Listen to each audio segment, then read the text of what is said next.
Capítulo 16. Continuamos correndo pela estrada nas motocicletas, mas sinto como se o chão estivesse desmoronando sob os meus pés. Quase não consigo respirar. Desculpe, grita Molly, acima do vento, enquanto corremos pela terra ressequida. Eles não sobreviveram ao acidente. Temos que ir embora. Stefan, Jack e Zack estão mortos. Não posso acreditar. Não quero acreditar. Olho para trás, por cima dos meus ombros. Os outros parecem tão deprimidos quanto eu. Nenhum de nós quer aceitar a realidade de ter perdido 2 do nosso grupo. E não consigo evitar sentir que as mortes estão sobre os meus ombros.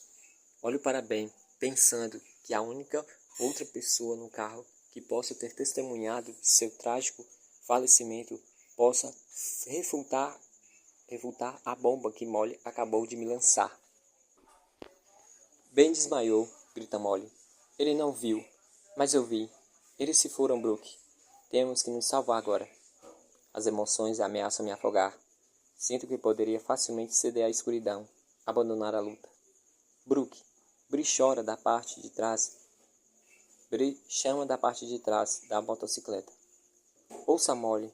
Temos que nos salvar. O som da voz dela me acalma. Me traz de volta ao momento. Podemos ter perdido nossos amigos, mas não perdemos a esperança. Agora não é hora de desmoronar. Como meu pai sempre dizia, chorar não vai te manter vivo. Não importa o quão mal eu me sinta. Tenho que fazer o que for necessário para sobreviver. Agarro o guidão da motocicleta com força nos punhos e aperto os dentes, mais determinada do que nunca. Vamos! Grito. Sem mais uma palavra, aceleramos as motos, pilotando ainda mais rápido através da fumaça espessa. Estamos procurando um caminho, uma saída. Os traficantes de escravos entraram na cratera de alguma forma e nos encontremos e nós poderemos sair se encontrarmos. Para pilotar pela cidade, mas pilotar pela cratera é perigoso. Ainda há traficantes de escravos por perto, sem mencionar os prisioneiros que estão desesperados para serem libertos. O tempo todo estou no fio da navalha, sentindo que meu mundo pode acabar a qualquer momento. Bree também deve sentir isso. Seu aperto de mão é tão forte que chega a doer. Finalmente, vejo uma ladeira íngreme saindo da cratera. Foi esculpido como um caminho, serpenteando até a borda da cratera. Rezo para que nossas motocicletas possam aguentar uma subida tão difícil. Ali!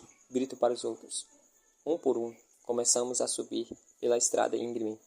Estou acelerando a moto, sabendo que a única coisa que vai me ajudar é a velocidade. Conforme atravessamos a nuvem de fumaça, sei que agora estamos à vista de todos os traficantes lá embaixo. Não há esconderijo na borda da cratera. Estamos completamente expostos. É quando eu ouço alguém gritar. Instantaneamente reconheço a voz, sendo de Ben. Olho para trás e vejo que sua motocicleta está danificada e lutando para subir a ladeira. Claramente foi danificada em todos os combates e está começando a ceder. Está cada vez mais lenta. Atrás deles, correndo em suas próprias motocicletas, há um grupo de traficantes de escravos. Rian, grito, você tem que voltar para buscar o Ben. Rian range os dentes. De jeito nenhum. Se eu voltar, os traficantes vão me pegar. Olho para ele horrorizado. Não podemos abandoná-lo. Abandonamos o Zack. Ele cospe de volta. Abandonamos o Stefan. Eles morreram, Rian. Você ouviu a Molly? Temos que deixá-los ir. Mas o Ben ainda está vivo e precisa da nossa ajuda. Atrás de mim, agarrado com todas as forças, Bree começa a chorar. Por favor, ela implora a Rian. Você é o único que tem espaço livre. Não deixe o Ben morrer. As motos estão se aproximando tanto de Ben que é quase insuportável de ver. Sinto que cada músculo do meu corpo se tensionou enquanto espero a decisão de Rian. Finalmente ele solta um suspiro profundo e vira a motocicleta em direção a Ben. O resto de nós continua subindo pela estrada estreita, correndo cada vez mais alto. Não consigo olhar para trás, com medo de ter enviado Rian para morrer. Não posso perder os dois. Bri! Grito acima do rugido do vento e da moto, do motor acelerando. O que está acontecendo? Posso sentir a bochecha dela pressionando contra as minhas costas. As vibrações da motocicleta estão fazendo as feridas das chicotadas arderem. Eles estão bem, diz ela. Rian pegou o Ben. Deixa o ar escapar. Eles conseguiram, por enquanto.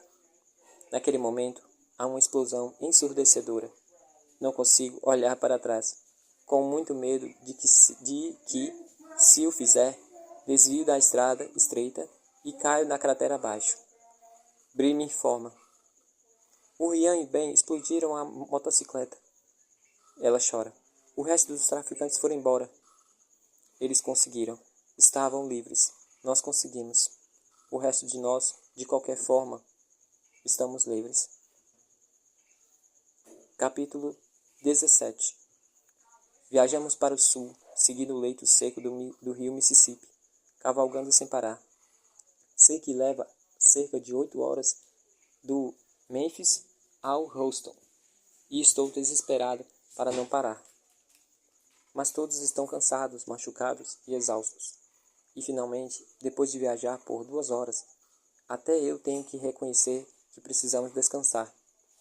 A devastação aqui é absoluta. Tudo foi completamente arrasado, reduzido a um deserto. As bombas que causaram crateras do tamanho de cidades do norte varreram completamente as cidades do sul. O que antes era metrópoles movimentadas foram completamente erradicadas. Ao redor, até onde a vista alcança, não há nada. O que significa que não há onde se esconder, onde se abrigar e onde caçar. Finalmente paramos. Desço da motocicleta e ajudo Bri a descer. O rosto dela está cheio de lágrimas e percebo que ela deve ter chorado muito pelas mortes de Zack e Stefan durante todo o caminho. Não posso dizer que há culpa. Não posso dizer que há culpa. Se meu pai não tivesse me ensinado a não chorar, eu também teria me desmoronado. Quero consolar Bri, mas a culpa que sinto por ter lhe causado tanta dor me impede. Felizmente, Charlie se aproxima e abraça ela. Eles dois choram no seu ombro. Ela chora no seu ombro. Penélope também se aproxima dela. Deixo os três e vou em direção ao resto do grupo. Rian está caído em posição sentada contra uma rocha, segurando o braço deslocado. Quer que o coloque de volta no lugar? Digo. Querer é uma palavra forte, diz ele com ironia. Mas sim. Me posiciono segurando a parte superior do seu braço com uma mão e apoiando o ombro com a outra. Então puxo, ouvindo um enorme estalo quando o osso volta a se encaixar. Rian grita, o que faz Jack correr e começar a lambê-lo.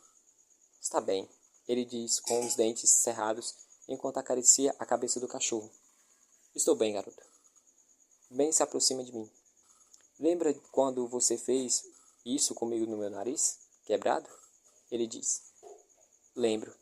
Parece que foi há 1 milhão de anos, em um mundo completamente diferente. No norte, os efeitos da guerra nuclear transformaram o lugar em gelo, transformando os invernos rigorosos e implacáveis. Mas aqui no sul, houve um efeito diferente. Os invernos foram quase banidos. Há um sol perpétuo e escaldante. Todos nós estamos sofrendo com isso, desidratados, queimados pelo sol e suados. Apesar de minha grosseria, não consegui evitar de lançar meus braços em volta de Ben. Da última vez que conversamos direito, estávamos discutindo. Agora ambos estamos aqui, ainda vivos. Nos abraçamos por um longo tempo. Brooke, Rian diz, interrompendo meu momento com Ben. Deixo meus braços caírem de Ben e me viro para encará-lo. Não consigo evitar sentir raiva. Rian quase deixou Ben morrer. Vai levar um tempo para que eu possa perdoá-lo. Acho que é melhor tentar caçar, ele diz. As crianças estão morrendo de fome. Me afasto de Ben e olho ao redor. Caçar onde? Pergunto. Não há nada a quilômetros. Há pássaros, diz ele. Então desvio olhar para baixo. Abutres. Sei que isso significa que em algum lugar próximo os abutres estão picando ossos dos mortos. outros sobreviventes que perderam a batalha contra a paisagem desértica implacável. Por mais que me repugne, Rian tem razão em mencioná-los como fonte de alimento. Tudo bem, eu digo. Vamos.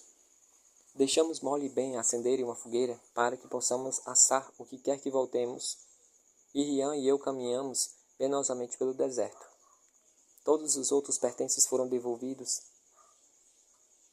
Todos os nossos pertences foram devolvidos nas prisões de Mênfis. Então, as únicas armas que temos agora são um pé de cabra, machado e pás que conseguimos pegar quando fugimos. Vai tornar a caça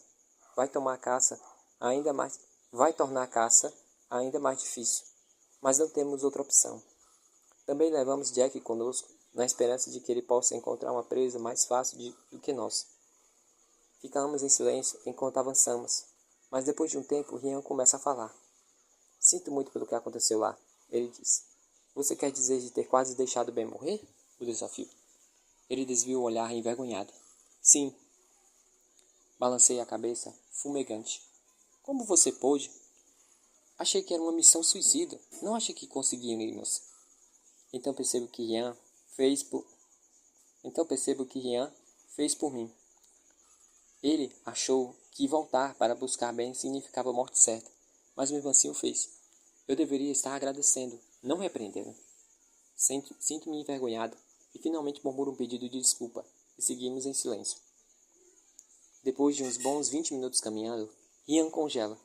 Olhe, diz ele apontando para longe. Consigo distinguir apenas um grupo de árvores. A visão está completamente fora do lugar, na paisagem árida do deserto. Conforme nos aproximamos, percebo que as árvores não crescem no chão, mas estão apoiados em algo. Uma cerca? Meu coração para quando percebo que é uma habitação que foi coberta com galhos para se esconder. Através dos troncos, consigo distinguir sinais de vida. Uma cabana, um telhado de zinco, algo que parece um poço. Rian e eu trocamos olhares. Nenhum de nós aguenta mais brigas. Quem quer que more ali pode ser perigoso, mas também não podemos desistir da possibilidade de termos encontrado abrigo. Nosso grupo se beneficiaria muito com a sombra. Devemos? Ele disse. Assinto com a cabeça e aperto a minha pegada com um pé de cabra que carrego. Com cuidado, nos aproximamos da habitação, que consiste um pouco mais do que uma cabana de madeira. Parece tão fora do lugar em meio à desolação. Deve ter sido erguida depois das bombas. Não há como ter sobreviventes se todos os outros edifícios daqui foram erradicados. Algum sobrevivente decidiu fazer deste ermo vazio o seu lar. Chegamos à cabana e Rian abre a porta com um pé de cabra erguido sobre a cabeça. Lá dentro tudo está escuro, cheira a poeira. Então entro. Jack corre atrás de mim, farejando todos os cantos e frestas. Quem quer que vivesse aqui era tão louco por sobrevivência quanto meu pai. Há armas e suprimentos médicos, fósforos, lanternas, ataduras, linhas e agulhas. E o mais importante, um pequeno rádio de manivela. Também há comida suficiente para comer bem, pelo menos alguns dias.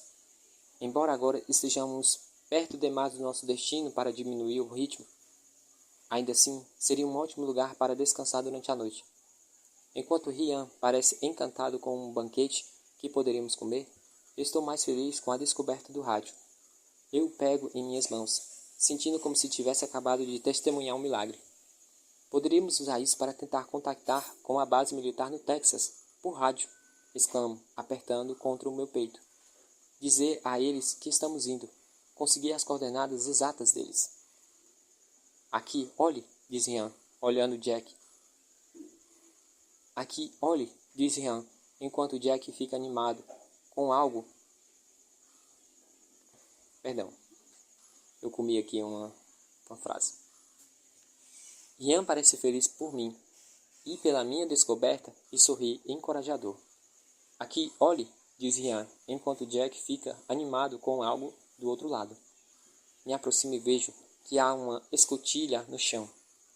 Quem construiu isso foi inteligente o suficiente para cavar embaixo do solo para buscar proteção. E se houver alguém lá embaixo? Pergunto. Acho que agora é hora de descobrir. Ian responde. Ele abre a escotilha e descemos na escuridão. O abrigo subterrâneo é um cômodo pequeno com roupas de cama e travesseiros. Parece muito pequeno para um ninho. Certamente grande o suficiente e acolhedor para nós. Vamos buscar os outros, digo a Rian. Acho que ele seria um ótimo lugar para descansarmos. Mas quando nos aproximamos do local onde deixamos os outros, algo incomum chama a minha atenção. Reconheço a silhueta dos meus amigos por perto, mas há mais ali, alguém desconhecido. Agarro o braço do Rian. Quem é aquele? Pergunto. Ele aperta os olhos tentando distinguir. Um estranho. Trocamos um olhar cauteloso. Mas até agora tivemos a sorte com os sobreviventes que encontramos. Mas estou sempre nervosa, sempre à espreita do perigo. O fato de o estranho parecer estar entre o grupo acalma um pouco meus nervos. Claramente eles o consideravam seguro. Começo a me aproximar do grupo. O estranho que se juntou a eles é um homem mais velho, magro como um graveto, com cabelos longos e brancos. Ele tem uma risada rouca que consigo ouvir mesmo de longe. Jack vem correndo latindo e dá voltas em torno dos tornozelos do homem, fazendo soltar outra das suas risadas grossas e roucas. Bem. Quem são esses, então?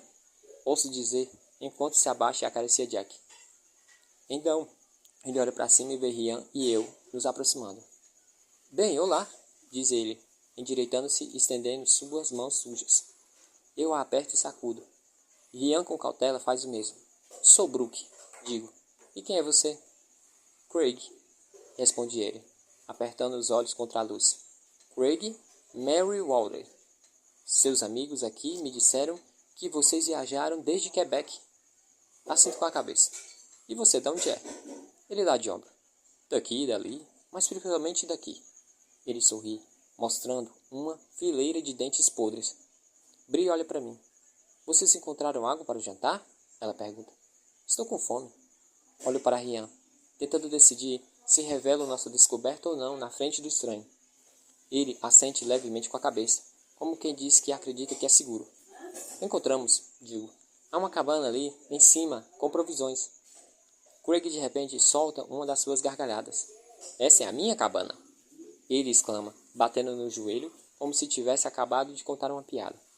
Mas vocês podem vir comigo, passar a noite, descansarmos um pouco. Ele olha para o colar em volta do meu pescoço. Parece que você passou por guerras. Capito o olhar de Rian, perguntando-lhe silenciosamente se devemos ir ou não. Mas na verdade, não temos outra opção. Estamos expostos demais aqui, e não temos nada para comer. Poderíamos comer e dormir no abrigo. Além disso, somos mais numerosos do que ele. Ele está em grande desvantagem numérica para tentar qualquer coisa. Tudo bem, digo finalmente. Vamos! Todos se revezam para comer um picles de um pote. Depois, usamos os suprimentos médicos para nos curar. Não tinha percebido o quão gravemente ferido eu fui pelo chicote. Há um grande pote no meu peito e no outro Há um grande corte no meu peito e outro nas minhas costas. Molly limpa ambos e os costura. Mas provavelmente vou ficar com cicatrizes. A adrenalina deve ter impedido que eu sentisse dor. Talvez estou coberto de hematomas por causa dos acidentes do carro. Pareço um mapa. Então, como vocês se conheceram? Craig pergunta, enquanto oferece alguns pêssegos enlatados de sobremesa. É uma longa história, digo pegando um dos dedos e colocando na boca. É doce e pegajoso, é tão delicioso. É bom que vocês tenham uns aos outros, responde Craig. Estou sozinho há anos. Sinto pena dele. Pelo menos em Catskill Mountain tinha árvores ao redor e animais. O deserto é completamente estéril e é o tipo de paisagem que poderia enlouquecer qualquer um. Por que você instalou aqui? Por que você se instalou aqui? Pergunto. Craig dá dos ombros. Lugar tão bom quanto qualquer outro. Então ele ri de novo, ofegante como sempre. Quer dizer, não há nada ao redor por quilômetros e quilômetros. Para alguém que está sozinho há tanto tempo, ele parece estranhamente alegre. Não consigo deixar de pensar em Emmanuel no castelo das 1000 ilhas. Ficar sozinho o enlouqueceu, mas talvez esse seja o ponto. Talvez porque estar louco tenha permitido que ele sobrevivesse. Há espaço suficiente na parte do abrigo para que todos dormissem. Embora tenhamos deixado nossas costas lá em cima para não lotar, Embora tenhamos deixado nossas coisas lá em cima para não lotar o cômodo, todos nos amontoamos juntos, satisfeitos depois de comer pote após pote de provisão. Saber que estamos tão perto de Houston, a apenas 8 horas de carro, nos faz abandonar a cautela. Todos sabemos que, assim que acordamos, amanhã de manhã, pegaremos a estrada aberta e chegaremos ao nosso destino. Com o rádio para nos ajudar a nos guiar, não há como falharmos. Isso não me impede de sussurrar uma oração em voz baixa. Esse mundo é brutal e imprevisível. E sei que entre o agora e o amanhã à noite, qualquer coisa pode acontecer. Pela primeira vez em muito tempo, sentimos que podemos relaxar, baixar um pouco a guarda. O abrigo parece tão seguro, sem mencionar que está literalmente no meio do nada. Mas sentir-se seguro dá à nossa mente a oportunidade de processar o que aconteceu uma por uma. Do que aconteceu. Uma por uma, nossas emoções tomam conta de nós. Zack e Stefan estão mortos. Rose, Flor e Logan também. Todos nós perdemos tanto. Vimos tantos. Lutamos por tanto. Ei, Molly, digo, percebendo que o sono não vem. O que você quis dizer quando disse que todos nós tínhamos passados? Ouço suspirar na escuridão. Quero dizer que eu era um pouco problemático quando criança. O tipo que roubava carros. Meus pais estavam ficando loucos por minha causa. Eu sempre estava causando problemas. Aí veio a guerra e eles morreram. Não há nada como ficar órfão para fazer você se endireitar. Suas palavras param no ar.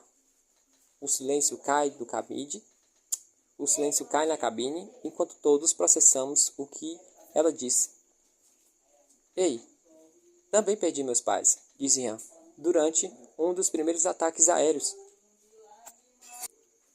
Me viro de lado e olho para onde vem a sua voz incorpórea. Ele está tão... Ave Maria, peraí. Está tão escuro que não consigo nem distinguir sua silhueta. Me pergunto se essa é a razão de sua repentina franqueza. Nos 6 meses em que estivemos juntos em Fort Knox, Ian nunca falou nada pessoal como sua família ou sua vida antes da guerra. Nunca perguntei por que achei que ele tinha um motivo para não fazer isso. Mas foi quando minha irmã morreu que foi pior, ele finaliza. E o que aconteceu com ela? Bri pergunta em voz baixa. Ela teve um ataque de asma, acredita? Com a guerra, os traficantes e a destruição nuclear, foi o próprio corpo dela que a matou. Ela ficou sem medicação e foi isso. Ela tinha 6 anos. 6 anos de idade, a mesma idade da Trish. Meu irmão foi morto por traficante de escravos, diz Ben. Sua voz é clara como um sino. É a primeira vez que ouço admitir de verdade que o seu irmão está morto. Por muito tempo, ele se agarrou à esperança de que estivesse vivo, mas parece que finalmente aceitou a realidade. Você tinha um irmão? Perguntou Rian. Acho que é a primeira vez que ouço Rian e Ben se comportarem cordialmente desde que conheceram em Fort Knox. Finalmente eles têm algo em comum. Algo que pode fazê-los perceber que não são tão diferentes um do outro. Que ambos estão no mesmo mundo. No mesmo time. Tinha, diz Ben. Foi assim que Brooke e eu nos conhecemos. Estávamos perseguindo o carro que tinha feito Bri e meu irmão prisioneiros. Ele era corajoso, disse Bri, até o fim. Ele não deixou que os traficantes de escravos me machucassem. Ele te amava. Disse que você viria buscá-lo. Há um longo silêncio. Obrigado, diz Ben finalmente. Posso ouvir sua emoção grossa em sua voz. Flor, não era minha única irmã, Charlie diz de repente. Eu tinha outras duas, Daisy e Rebecca. Flor era a mais velha. Eu era o mais novo. Eu não sabia disso, digo à escuridão. Mal posso acreditar que todos nós estivemos juntos tanto tempo sem saber o básico. É apenas a coisa que a guerra nos roubou. Socialização, comunicação, amizade. Quando sua vida se reduz a lutar e sobreviver, nunca há um bom tempo para conversar.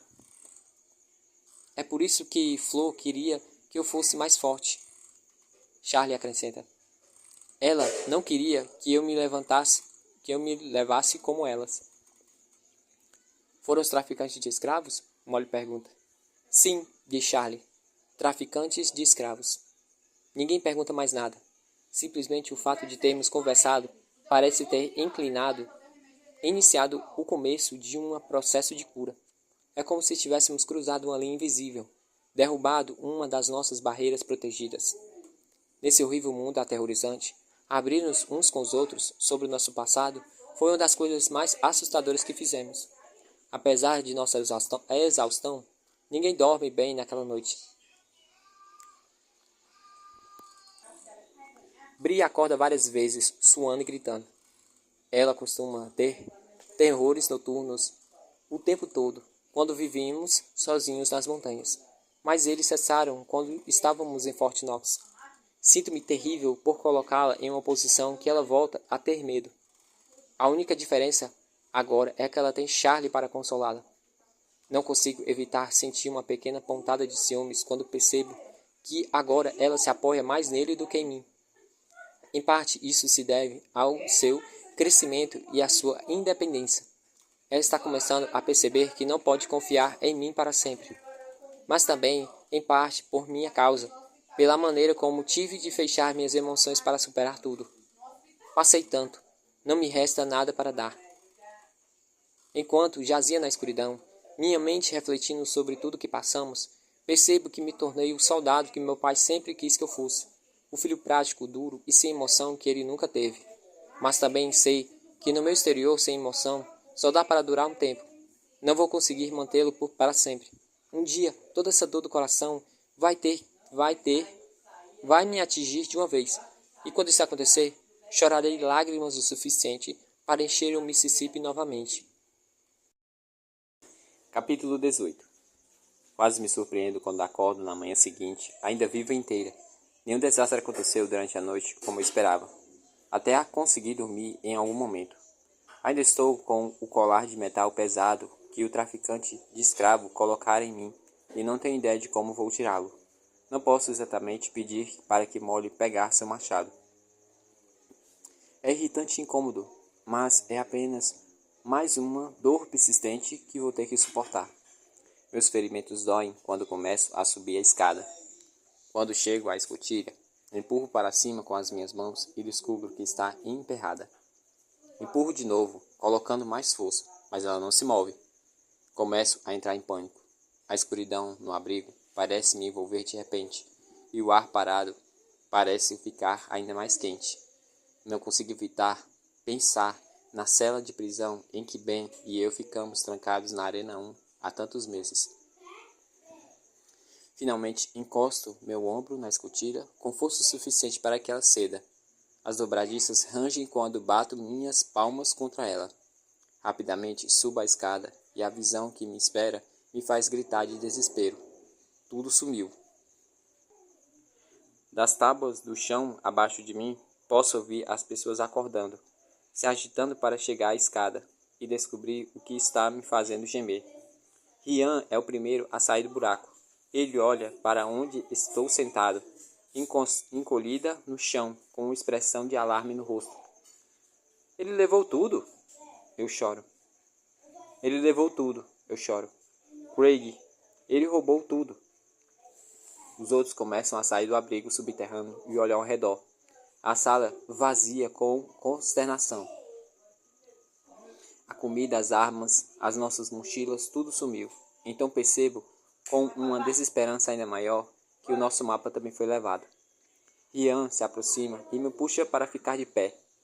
Não podemos ficar aqui, Brook. Não sabemos a quem ele pode ter alertado sobre nossa presença. Temos que ir. Sei que ele tem razão, mas mal posso suportar o impacto de perder nossas posses. É grande demais para mim. Toda a nossa comida, desaparecida, e os meios de caçar também que ele roubou. O que vamos fazer? Finalmente consigo me levantar e saio cambaleando da cabana em direção à luz brilhante. Pelo menos nossas motocicletas permanecem. Craig deve tê-las deixado, sabendo que o barulho da moto nos acordaria. Sem um mapa que nos guiaria para Houston, não temos outra escolha a não ser se guiar ao sol do Mississippi. As estradas estão destruídas e aqui nem sequer qualquer placa que possamos seguir, e as bombas arrastaram tudo, o que significa que nem sequer há pontos de referência distinguíveis. Pode acrescentar algumas horas à nossa viagem, mas pelo menos finalmente terminaremos em Louisiana. E então, só uma questão de tempo para chegar ao oeste de Houston. Montamos nas motocicletas e partimos, meu coração se despedaçando enquanto perco mais um pouco da fé na bondade da humanidade. Depois de várias horas na pilotagem, nossos marcadores de gasolina começam a baixar. Fico um pouco preocupada pensando que talvez tenhamos que fazer o último trecho de pé. Estamos em uma cidade construída às margens do rio, que não foi completamente arrasada. Chama-se Baton Rouge, e a estrada aqui ainda está intacta. Há uma placa de trânsito nos informando que a Rota 10 segue a oeste até Houston. Mal posso acreditar na nossa sorte. A placa de trânsito nos diz que são 271 milhas, o que levará cerca de 6 horas se a estrada se mantiver firme todo o caminho. Contanto que não tenhamos de fazer desvios ou ficar sem gasolina, devemos chegar ao anoitecer. Parece que finalmente tudo está melhorando, mas um pressentimento dentro de mim diz que não vai durar muito. Seguimos por mais 4 horas, quando algo adiante chama a minha atenção. Ainda não consigo dizer o que é isso que estou vendo, mas algo na paisagem à minha frente não está completamente certo. Quanto mais nos aproximamos, melhor fica minha visão, e percebo que estamos nos aproximando de uma série de crateras enormes que apagaram completamente a estrada. Conduzimos até a beira do precipício e paramos. Um por um, descemos das motocicletas e ficamos lado a lado em fila, olhando para o abismo à nossa frente, o último obstáculo bloqueado no nosso caminho.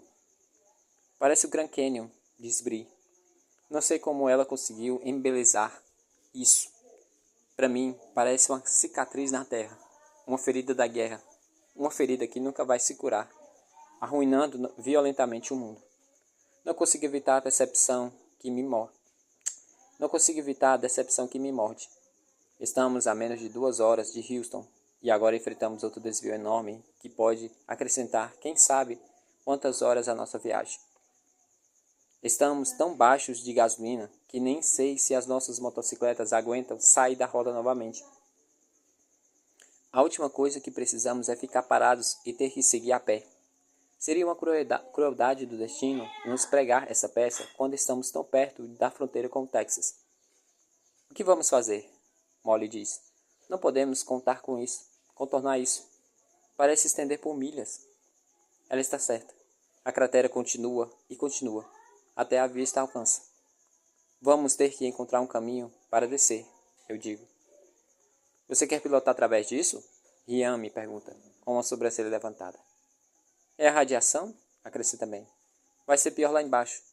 Nós não podemos nos arriscar a nos expor. Por mais que me frustrasse, quando os dois discutem, tê-los em equipe contra mim é ainda mais irritante. Alguém aqui tem um plano melhor? Sabe como construir uma ponte? Digo com sarcasmo em resposta.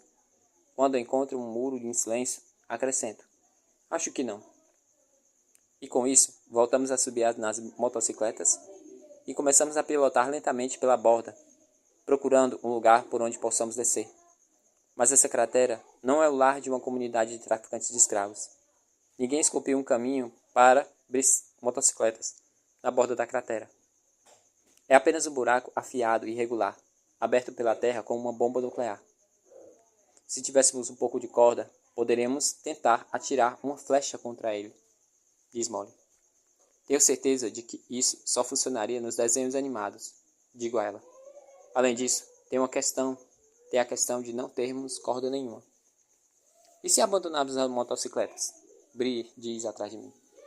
Talvez conseguíssemos escalar para baixo. É uma das sugestões mais sensatas, mas ainda é muito arriscada para nós. Não ter as motocicletas pode significar uma diferença entre vida e morte. Temos que mantê-las o máximo que pudermos. Ei, olhem! Charlie de repente grita, apontando para frente. Nós pilotamos até onde ele está apontando e vemos pegadas de animais que descem em direção à cratera. Se seguirmos os seus rastros, certamente encontraremos um caminho seguro para descer. Parece que uma manada deles percorreram essa rota regularmente, pelo menos o suficiente para ter aberto um largo sulco na encosta da montanha. Mas olho para os outros insegura. Podem ser predadores, eu digo. Molly levanta a sobrancelha com arrogância. Da última vez que eu verifiquei, nós éramos os predadores, diz ela. Não consigo evitar de sorrir novamente diante do seu espírito de luta. Ela está certa. Seja qual for o animal que fez essas pegadas, nós somos mais fortes, melhores e mais ferozes do que eles. Está bem, digo, vamos nessa. Lidero o caminho pela trilha perigosa. Não usamos os motores, deixamos a gravidade fazer o trabalho. Qualquer forma de economizar gasolina, agora temos que aproveitar. Além disso, se formos silenciosos o bastante, não chamaremos a atenção de predadores que espreitem no fundo da cratera. Bree se agarra em mim com força, tensa enquanto manobro pela inclinação íngreme. Pedaços de rochas caem debaixo dos meus pneus, fazendo meu coração subir à boca. Ela está segurando com tanta força que está começando a irritar os ferimentos no meu peito e nas minhas costas. Depois de 10 minutos tensos, finalmente chegamos ao fundo da cratera. Assim que chego a um terreno plano, uma sensação arrepiante me invade. Minha espinha formiga, quando tenho a sensação inigualável de que estamos sendo observados. Atravessamos a depressão da cratera e então chegamos à parede íngreme do outro lado. Não há sinais de caminho de volta. Amaldiçoo baixinho. Temos que procurar a pé, digo. Não há gasolina suficiente para ficar pilotando de um lado para o outro. Quando começo a examinar a borda da cratera, percebo que a única maneira de subir as motocicletas de volta é empurrando-as. Mesmo se encontrássemos um caminho que possamos seguir, vai ser um trabalho exaustivo demais. Acho que encontrei algo, Molly chama. Todos aproximam-se e vamos se inclinando sobre o buraco que cerca 1,5 metros de diâmetro encravado na lateral da cratera. É claramente feito por algum tipo de animal. Você acha que isso é uma toca? Pergunto. Suponho que sim, diz Molly. Uma toca bem grande. Não quero nem imaginar que tipo de criatura mora lá dentro. Na bacia da cratera, a radiação deve ser alta, o que significa que o que quer que viva aqui deve ter recebido uma grande dose ao longo dos anos. Assim como os loucos dos lagos do norte, as criaturas que vivem aqui devem ter se tornado irreconhecíveis e formidáveis. Todos concordamos que é arriscado demais nos aventurar na toca, mesmo que ela eventualmente saia da cratera. Se houver algo dormindo lá dentro, provavelmente é melhor deixá-la descansar. Acho que vejo algo, diz Ben, olhando para longe. De fato, no outro lado, levando para fora da cratera, feito pelas mesmas pegadas que usamos para descer. Os animais que deixaram os rastros nos mostraram um caminho para dentro da cratera e agora nos oferecem uma saída. Eles são como anjos da guarda. Voltando para motocicletas, nos dirigimos para o caminho. Mas conforme avançamos, um novo ruído se junta ao tintilar dos nossos motores.